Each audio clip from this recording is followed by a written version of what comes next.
Hi, I'm Graham Blackburn. This episode is all about panel saws. In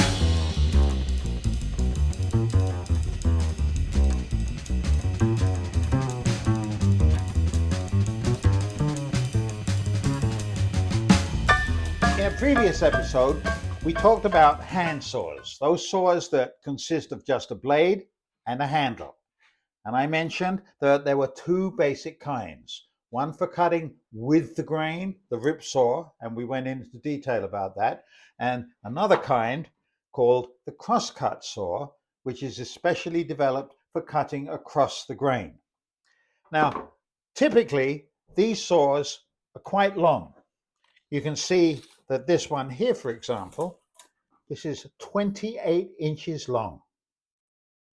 The same thing with the crosscut saw. It has a slightly different heel, but it is also 26 inches long. If you don't have either of these saws yet, there's something else you can do that will do the job of both of them, and that's the panel saw. Panel saws are typically a whole lot shorter and easier to use in many ways than the dedicated rip saw or the dedicated crosscut saw, but they're typified by the fact that because they're only doing relatively small pieces of work, they all have crosscut teeth. So we're going to talk about how you tell a good one, and then how you set it up and how you use it. A good quality hand saw can typically be told, amongst other things, by how many nuts it has holding the handle on. For a full-size rip saw or crosscut saw, that means that if you have 4 or 5 nuts, you're pretty guaranteed that this was originally, whatever the state you may find it in at a flea market, was originally a top quality saw. Now, of course, panel saws being a little smaller, they only have 4 screws, but you'll notice that this particular handle has this nice little detail that's known as a lamb's tail. These handles may look a little antique and old-fashioned, but they're very cunningly designed so that 3 fingers fit in perfectly, and they're tilted so that whatever effort you put into sawing equalizes the downward motion that you need to saw and the forward motion that you need to saw. So let's see what it is that we have to do to make your panel saw, typically a whole lot shorter than the dedicated hand saw and crosscut saws, work. It's essentially the same 3 things that we mentioned before. The first thing is to make sure that all the teeth are the same height. Unless the saw has been badly abused over the years, then that probably is not too hard a thing to do. And the way we do it is either you can use a dedicated saw jointer, which is just a little metal device that holds a flat file, and you run the flat file backwards and forwards across the teeth until you have made a little shiny spot called the land on every single tooth. When every single tooth has a shiny spot, you know they're all the same size. If you don't have one of these, you're a woodworker. You can make one very easily. All you need is a square piece of wood into which you let a flat file so that you can put the wood against the saw and run this backwards and forwards. That's called jointing. Having jointed the saw in order to make sure that the teeth are all the same size, operation number 2 is simply to file the teeth so that they're sharp. On the rip saw, as we saw in the previous episode, we file the teeth perfectly perpendicular to the blade so that they represent a lot of little chisels. But with a crosscut saw that's designed primarily for cutting across the grain, we want to file the teeth at an angle so that each tooth represents a little knife.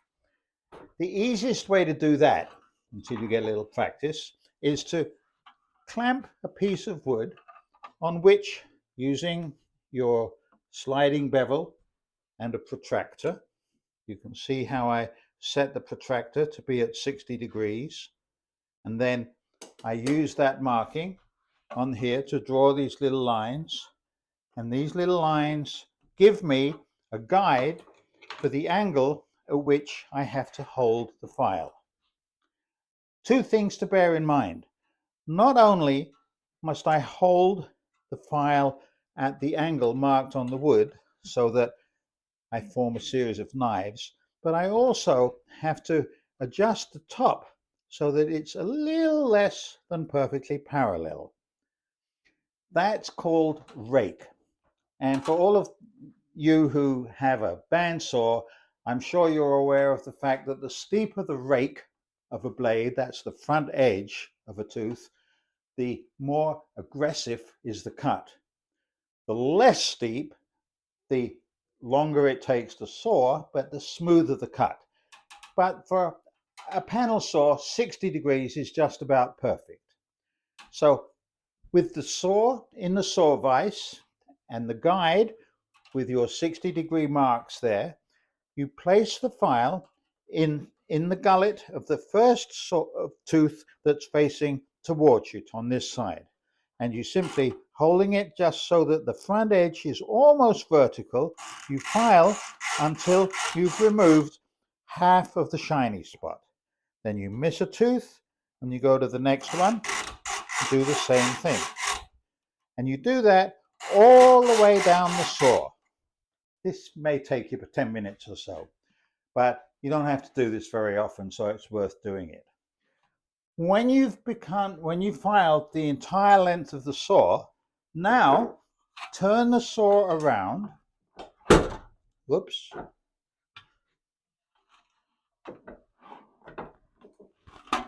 Turn the saw around in the other end of the vise.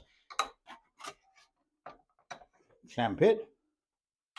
And now, putting this on to give you extra guide again, you now start on the other tooth and making sure that you've got the file matching the angles that you've drawn on the wood. You file the alternate teeth, and you do that as many times as is necessary until you've removed the last of the shiny spots. At this point, you should have a saw, all of whose teeth are approximately the same height, although some woodworkers like to have a slight crown in their saw, but that's not terribly important. And they're all the same height and they're all equally sharp. There remains only one other thing to do, and that is a question of bending alternate teeth out to the side so that if you looked at the saw from the end, you'd see this. In fact, some people recommend that you bend the teeth so that you can actually run a needle down between the teeth here. That's called setting the teeth. When we showed how to set the teeth on a rip saw, we used one of these. This is an old-fashioned tool called a saw rest. Nowadays, it's a little more convenient to use a saw setting guide. Let me tell you something about this. The way that you measure the size of a saw is to count the number of teeth per inch. So if we hold this here, starting at any tooth, and we count the number of teeth, 1, 2, 3, 4, 5, 6, 7, that means there are 7 teeth to the inch. And that figure is invariably stamped on the heel of the blade in terms, and it's known as the TPI, 7 TPI.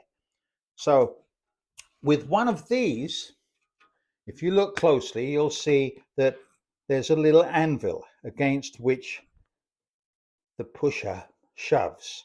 And the anvil is marked with a series of numbers that correspond to the teeth per inch. So in this case, I've set the anvil to 7 because this is a 7 TPI saw. Now all I have to do is to start at either end, but do all the teeth in one side first and then reverse it. I put this over, and on the tooth that I want bent this way, I squeeze this until the tooth goes over. Missing a tooth, I do the same thing. Missing another tooth, I do the same thing. And that way I know that the teeth are all bent over in exactly the same way. When I've done one side, now I do it from the other side. One last thing before you actually start to use the saw is to make sure that the handle is firmly fixed to the blade. Most of these nuts have a bolt that comes through from the other side, so you need to find a screwdriver that you can file the middle of it away so that you can put this over the saw nut and make sure that that's really nice and tight. The point of doing this is so that you don't waste any effort in using the saw and having the handle rock backwards and forwards on the blade. And one more we'll do here. Good. Now we're ready to check it out and see how it works. So let's look at how we cross cut a piece of wood. So having jointed, sharpened, and set our saw, let's see how we actually use it. I'm going to saw the end of a piece of wood off. Now I'm using a pencil here so that you can see more clearly where I'm going to saw. In real life, I would much prefer to use a knife than a pencil mark. But in either event, the first thing to do is not what a lot of beginners do, which is immediately to start trying to saw, because that's inefficient and dangerous. The first thing you want to do is to hold your saw on the waist side of the line and using your thumb against the saw so that it can't jump out and do any damage, take a few strokes backwards. Right? It often helps to put a knee on the work. You only have to do this a few times until you've got a curve deep enough to be able to start sawing forward. Now, notice when I'm doing this that I keep my thumb here so that the saw can't jump out and do any damage.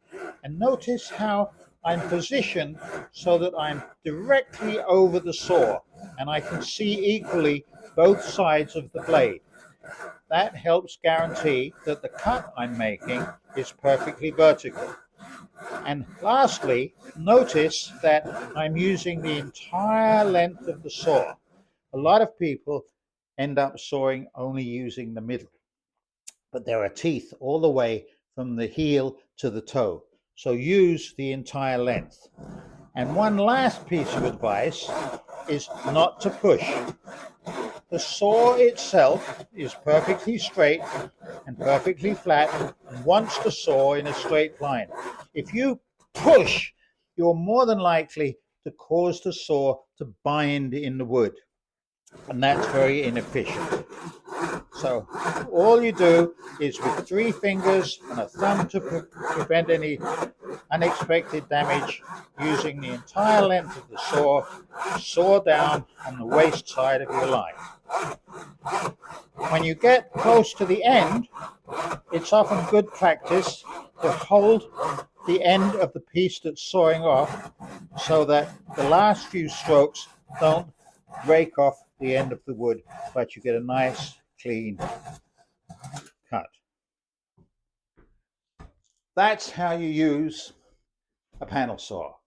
In a pinch, the panel saw can be used if you don't have a rip saw or a crosscut saw.